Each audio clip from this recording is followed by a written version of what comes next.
one graphics card, one desk, and a model with 753 billion parameters running on it. There is no cluster behind it and no rented node in somebody's data center.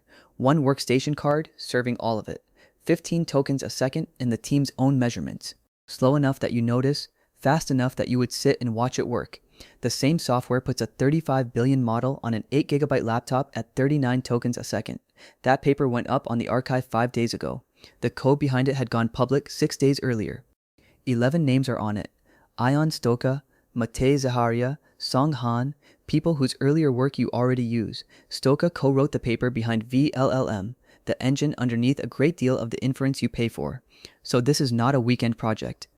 The crowd who built the cloud serving stack just turned around and aimed it at your desk. The engine is called FreeToken, Apache licensed, 11 days old in public, written by 2 contributors. What it has to beat is llama.cpp, Georgi Gerganov's engine, 3.5 years old, and what you run today. FreeToken wins the benchmark, and it wins it clearly. And the benchmark is not the thing it had to beat. That gap is the whole video. Start with the part that sounds impossible, because that part is the clever bit. 753 billion parameters do not fit in 96 gigabytes of card memory. That is not a near miss. Even quantized down to 4 bits, the weights on disk come to 433 gigabytes. You are off by a factor of 4.5 before you start. They fit because of how the model is built. It is a mixture of experts, and the word doing the work in that phrase is mixture. Instead of one enormous feed-forward layer, each layer holds hundreds of small ones, and a router picks a handful per token. DeepSeek's V4 Flash has 256 of them in each of its 43 layers. I did not take that from a blog post.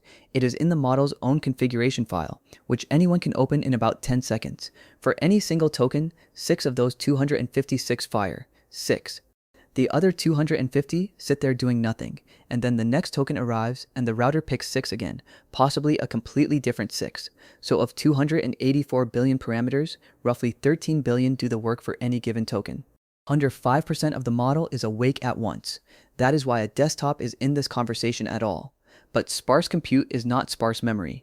All 284 billion parameters still have to exist somewhere you can reach in a couple of milliseconds, because you cannot know which 6 the next token wants. So they live in your system memory, and the card holds whichever ones it can. Every time a token routes to an expert that is not already on the card, that expert has to cross the bus or be computed where it sits. That crossing is the entire game.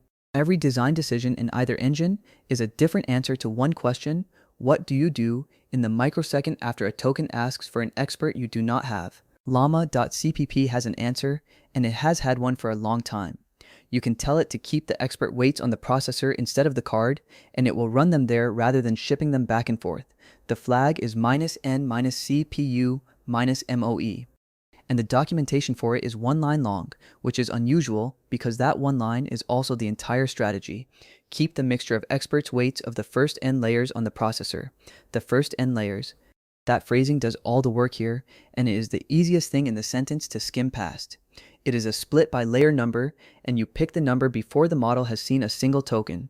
You pick it, the split is fixed, and it stays fixed for the entire run, which would be fine if routing were fixed. Routing is not fixed. Routing changes token by token, and the model decides it at runtime, long after you picked your number. A split by layer index cannot see any of that. It is not a bad heuristic. It is a fast, predictable, sensible heuristic. It is simply blind to the one signal that decides everything. FreeToken's paper measures what that blindness costs, and it measures it the fair way, by replaying identical routing traces through all 3 engines' placement policies at the same cache size. Same traces, same memory, different policy. At the memory of 5090 can spare, FreeToken's cache misses 16% of expert reads. The static split misses 62. That is a 46-point gap, near enough 4 times the miss rate, and a miss is not a rounding error. A miss is the bus, every single time. Which raises the question I want you holding for the rest of this. If the fix is that legible, why has llama.cpp not simply done it? A clever mechanism that does not show up in the numbers is just a nice paragraph. This one shows up. Then we come back to that question. On a 5090 serving Qwen 35B, the paper reports 77 to 83 tokens a second. That is between 1.8 and 2.3 times the strongest engine it tested against, depending on the workload. On DeepSeek V4 Flash, 22 to 25 tokens a second, 1.5 to 1.9 times, and on the workstation card running GLM, 5.2, 14.9 tokens a second against llama.cpp's 7.3. The one I keep coming back to is the laptop. 8 gigabytes of card memory, a half-width bus, 39.3 tokens a second, which the paper puts at 92% of what a desktop 4090 manages. That is the machine most people actually own.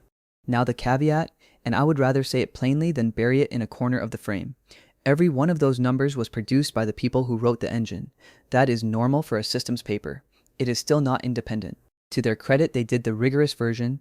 Every engine served bit identical weights, which is the step most comparisons skip without saying so, and it is the difference between a benchmark and an advertisement.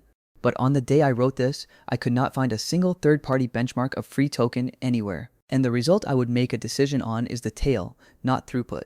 Not how fast it goes when it goes well, but how slow it gets when it goes badly. FreeToken's worst single turn stays under 44 seconds.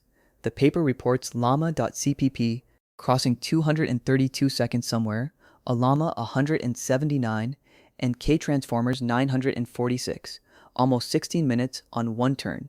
And the paper's point about that is sharper than a speed comparison. OpenClaw ships a 2-minute idle watchdog. A turn that takes 232 seconds does not run slowly. It gets killed. Tail latency is not a latency statistic there. It is whether the software works. So the case is strong, which is exactly when you should look harder. And there is a crack in how it is presented, worth seeing because it is the kind of thing that decides whether you trust the rest of the chart. Across its headline figure, the paper draws a dashed line marking what a cloud coding agent actually delivers, measured from real production traces, 33 tokens a second. Against bars at 77 and above, that reads like a route. So I went and read the trace paper it cites. 33.9 is its normalized decode speed, and by that paper's own definition, the figure includes time to first token and all the reasoning in between. It is an end-to-end number. The same paper's pure decode median for OpenAI's codex is 61.3. That is the figure that belongs next to a decode throughput bar, because that is the same measurement. Put those two side by side and the like-for-like ratio is about 1.3, not 2.4. Still a win. A much smaller one than the chart implies. Both figures sit in the source, correctly cited, so this is not deception, but a comparison is only as good as its denominator. And this one changes the size of the claim by nearly half. None of which would matter much if you could just install it tonight. So look at what the repository looked like in the 24 hours after that launch post went up. 8 issues. Please support older hardware, 1080 and 2080 series. Support for dual GPU Docker support, GGUF support. The engine install fails on Windows. And the one with the most comments on it. Feature request, Mac OS, Apple Silicon support. Those 8 requests are things llama.cpp already ships. 17 hardware backends, Apple's Metal, AMD, Vulkan, even a Snapdragon phone, quantization from 1.5 bits up to 8. Apple Silicon described in its own README as a first-class citizen. FreeToken's own packaging says the same thing with no spin at all. Its published classifiers read development status, beta, environment, NVIDIA CUDA, operating system, POSIX Linux. That is the supported world, written by the people who built it. There is no Mac build, not a slow one, not a fallback. The download page's own platform list offers Windows, Ubuntu, Arch, and an app image, and hands a Mac visitor nothing at all. 2 contributors, 30 commits of public history, 408 stars on the day I checked, against llama.cpp's 446 contributors and 25,000 downloads of one nightly build in its first day. Which leaves the argument that will get repeated most, the one in the launch post itself. Run your coding agent against a frontier model for $0, so I priced it from a real trace rather than a vibe. Researchers released 4,200 real coding agent sessions. The median step reads about 119,000 tokens of context and writes 214. They measured what that step cost them, 11 cents on Anthropic's Claude or OpenAI's Codex. The same step on DeepSeek's own published price list for the exact model FreeToken demonstrates costs somewhere between 1/10 of a cent and 5 cents, depending on caching and the hour of the day. The model you would buy a graphics card to run at home is also the cheapest thing on the menu. And the card is not free. One tracked 5090 listing sat above $4,000 all through July, against a $2,000 list price. $4,000 buys about 500 median agent sessions at Claude prices, and somewhere between 1,000 and 40,000 at DeepSeek's prices. The invoice was never the argument, which means the argument has to be something else, and it is.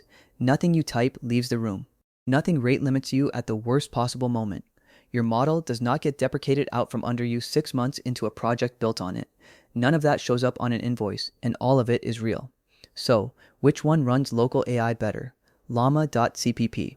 For most people watching this, and it is not close, because the first thing an engine has to do is run on the hardware you already own, and that is the one benchmark nobody plots. But FreeToken wins outright for one specific person, and if that is you, it is not a marginal win. You own a recent NVIDIA card, you have plenty of system memory, you run mixture of experts models, and you point a coding agent at them all day. For that person, 44 seconds against 232 is not a percentage on a chart. It is the difference between an agent that finishes the task and one that gets killed halfway through, and I would install it today at twice the setup pain for that alone. The title says everyone will be using this in 2027. I do not think that is how this ends, so here is the version I will be judged on. By the end of 2027, llama.cpp will have merged a routing-aware expert cache and a measured split between the bus and the processor. FreeToken's ideas running inside the engine you already have. I lose that bet if FreeToken ships Apple Silicon and passes 10,000 stars first. Their own paper names the precedent. Fiddler proposed treating a missed expert as work rather than data. K-Transformers made that fast. Neither is a household name, and both of those ideas are table stakes today. Which is the part I keep turning over. If the winning move in open source is always to fold the good new idea back into the old engine, what is left for anyone who writes a new one?